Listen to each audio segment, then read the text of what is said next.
اب تو بہت آگے بڑھ چکی ہیں اور نکلی ہیں 8 مارچ کو اپنے حقوق لینے کے لیے۔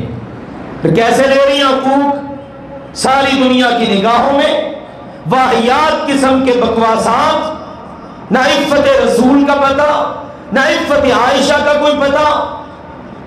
ایسا گندا کلچر اس معاشرے میں لانا چاہتے ہیں۔ ہم تو ان کے لیے وہی کہتے ہیں جو قرآن کہتا ہے۔ اللہ کہتا ہے ان الذین یحبون ان تشیع الفاحشہ فی الذین آمنوا لہم عذاب علیم فی الدنیا والآخرہ۔ جو ایمان والوں میں بے حیائی پھیلانے کا ارادہ بھی کرتے ہیں، اللہ نے ان کے لیے دنیا اور آخرت میں دردناک عذاب تیار کر رکھا ہے۔ ایسے ہی ذلیل ہوتی رہیں گی سڑکوں کے اوپر۔ یہ جو نکلی ہے نا اسلام سے عورت کے حقوق، اور آپ تصور کیجیے کس قدر غلاظت بھرے نعرے، معاذ اللہ ثم معاذ اللہ، نقل کفر، کفر نباش، کفر کو نقل کرنا کفر نہیں۔ کہتے ہیں وہ 6 سال کی تھی اور وہ 50 سال کا تھا۔ کون ہے؟ ہماری ماں سیدہ عائشہ رضی اللہ تعالی عنہا۔ اور وہ 50 سال کا کون؟ 50 سال کا رسول پاک صلی اللہ علیہ وسلم۔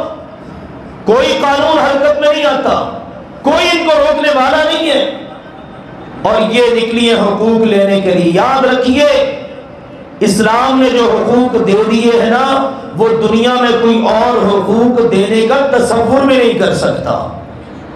وگرنہ دیکھ لو دنیا میں عورتوں کے ساتھ کیا کچھ ہو رہا ہے۔ سبحان اللہ۔ یہاں دیکھو اسلام کہتا ہے یہ تیری ماں ہے، اس کی خدمت میں تیرے لیے جنت ہے۔ تیرے باپ کا تیرے اوپر 1 درجے کا حق ہے خدمت کا، اور تیری ماں کا تیرے اوپر کتنا حق ہے؟ کتنا حق ہے؟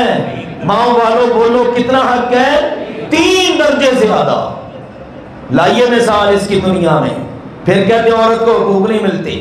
بہن ہے، بیٹی ہے، بیوی ہے، تو اس کو گھر کی ملکہ بنا کے رکھا گیا ہے۔ یہ گھر میں رہے، اس کا محافظ، اس کا بھائی، اس کا بیٹا، اس کا باپ، اس کا شوہر ہے۔ اور چھوٹا سا بچہ بھی ماں کے ساتھ چل رہا ہوتا ہے نا، تو وہ ماں اپنے آپ کو بڑا محفوظ تصور کرتی ہے۔